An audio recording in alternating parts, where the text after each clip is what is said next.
টাই আহোম খিলঞ্জীয়া অধিকাৰ সুৰক্ষা সমিতি অসমৰ উদ্যোগত টাই আহোম বংশধৰসকলক একত্ৰিত কৰাৰ উদ্দেশ্যে আলোচনা সভা। ইংৰাজী 9 মাৰ্চ 2025 তাৰিখ দেওবাৰে শিৱসাগৰ জিলাৰ অন্তৰ্গত চাৰিং পুৰণি মেলীয়া গাঁৱত টাই আহোম খিলঞ্জীয়া অধিকাৰ সুৰক্ষা সমিতি অসমৰ উদ্যোগত টাই আহোম বংশধৰসকলক একত্ৰিত কৰাৰ উদ্দেশ্য আগত ৰাখি এখনি আলোচনা চক্ৰ অনুষ্ঠিত হয়। পুৱা মৈদাম তৰ্পণ অনুষ্ঠানৰ যোগেদি আৰম্ভণি হোৱা উক্ত অনুষ্ঠানটিৰ লগত সংগতি ৰাখি 1332 চনত আহোম ৰাজত্ব কালত প্ৰতিষ্ঠা হোৱা এই চাৰিং পুৰণি মেলীয়া গাঁৱক খিলঞ্জীয়া গাঁও হিচাপে স্বীকৃতি প্ৰদান কৰি উক্ত নামাকৰণ ফলক উদ্বোধন কৰে সংযুক্ত বড়ো গণতান্ত্ৰিক মৰ্চাৰ সভাপতি ডক্টৰ গাম্বাৰু মুছাহাৰীয়ে। আনহাতে ডক্টৰ গাম্বাৰু মুছাহাৰীয়ে নিৰ্দিষ্ট বক্তাৰূপে উপস্থিত থকা আলোচনা চক্ৰত বিশিষ্ট অতিথিৰূপে উপস্থিত থকা ব্যক্তিসকল ক্ৰমে সংযুক্ত বড়ো গণতান্ত্ৰিক মৰ্চাৰ ক্ৰীড়া বিভাগৰ সচিব পৰশুৰাম মুছাহাৰী, ডক্টৰ হিৰণ্ময়ী বৰগোহাঁই গগৈ, নীলাম্বৰ গগৈ, নিজু দুৱাৰা কোঁৱৰ আৰু অমিত চেতিয়া। সভাত ভাৰত চৰকাৰে ৰাষ্ট্ৰসংঘৰ খিলঞ্জীয়া অধিকাৰ চনত 2007 অসমত সম্পূৰ্ণৰূপে কাৰ্যকৰী কৰা বিতৰ্কিত কা আইন বাতিল কৰা, Bengal eastern frontier regulation act 1873 অসমত পুনৰ প্ৰৱৰ্তন কৰা, অসমৰ খিলঞ্জীয়াসকলৰ সংজ্ঞা আৰু ভিত্তিবৰ্ষ নিৰ্ধাৰণৰ দাবী জনাই প্ৰস্তাৱ গ্ৰহণ কৰি ৰাজ্য আৰু কেন্দ্ৰীয় চৰকাৰলৈ প্ৰেৰণ কৰাৰ বাবে সিদ্ধান্ত গ্ৰহণ কৰা হয়। Bureau report, Patkai TV. মই আপোনালোকৰ মাজত এনেকে আজি কিবা পঢ়িবলৈ পাই মই নথৈ সুখীও হৈছো। আমি সকলো বংশধৰ লগ হৈছোঁ। আমি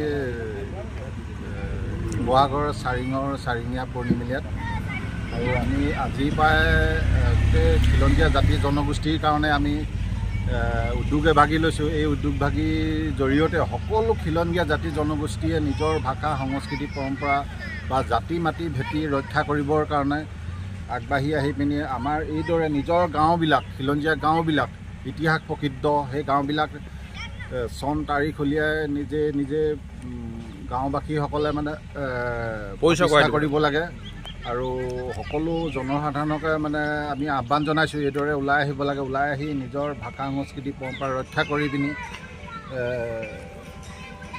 এনেকৈ উদ্যোগবিলাক ল'ব লাগে। আমি খুব কম সময়ৰ ভিতৰতে খন্তেকীয়া আয়োজনতে এনেই ক্ষুদ্ৰ এটা আয়োজন হিচাপেহে লৈছোঁ। যিদৰে ল'ব লাগিছিলে আমি টকা পইচাৰ অভাৱ বা কৰ্মীৰ অভাৱ সেইকাৰণে কৰিব পৰা নাই। যিদৰে বহলভাৱে কৰিব লাগিছিলে কিন্তু আমি এই সৰু সুৰাকৈ আজি প্ৰথম আয়োজন কৰিছোঁ।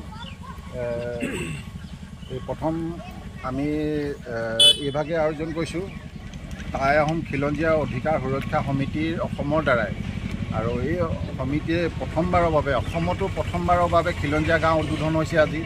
এই উদ্বোধন হৈছে আমি ইয়াত লিখিছোঁ ইণ্ডিজিনিয়াছ ভিলেজ এষ্টাব্লিছ 1332 ভিলেজ চাৰিঙীয়া পুৰণি মেলীয়া পিঅ' ফুলপানী চিগা পিন 785683 ৰনাই টাইখুন চাউল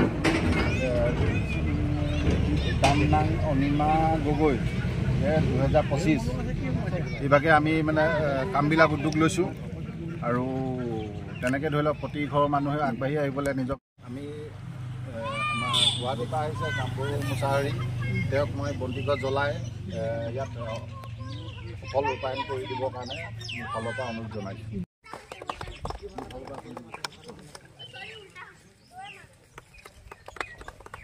যি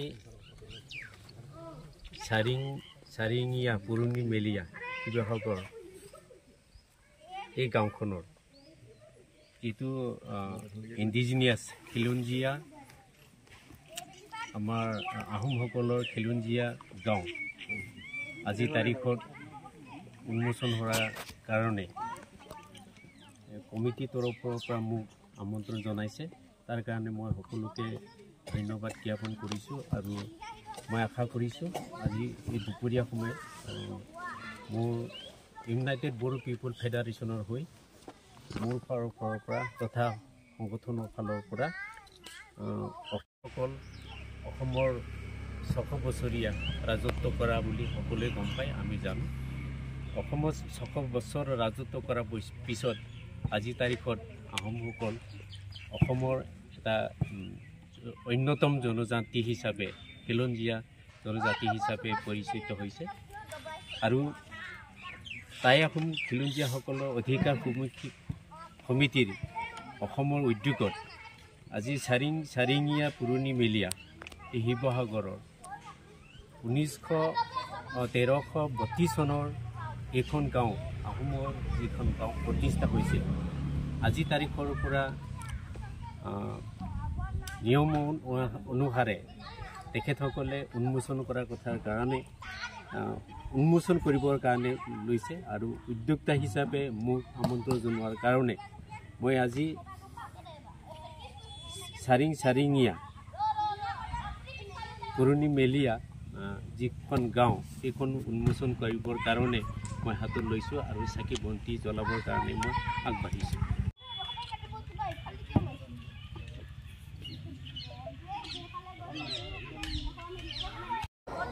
ডাঙৰীয়াৰ প্ৰতি ধন্যবাদ জ্ঞাপন কৰিলোঁ। আজি এনে এখন সভাত মই সভাপতিত্ব কৰাৰ দৃষ্টতা নাই।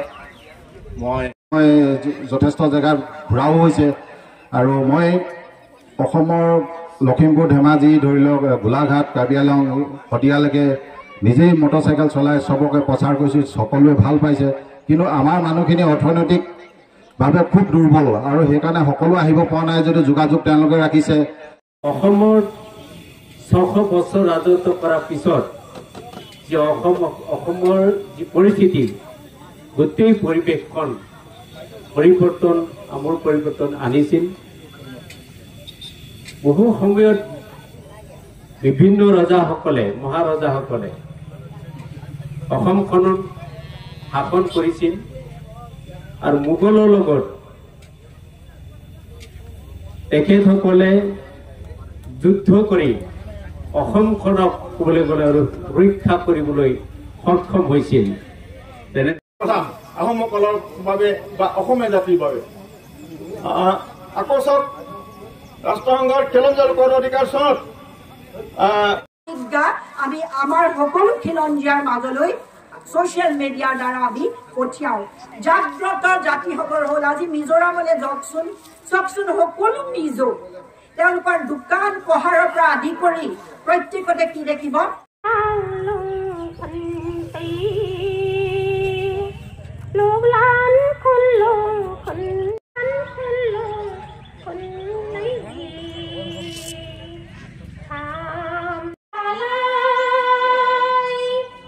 yang sepupalo usah tulah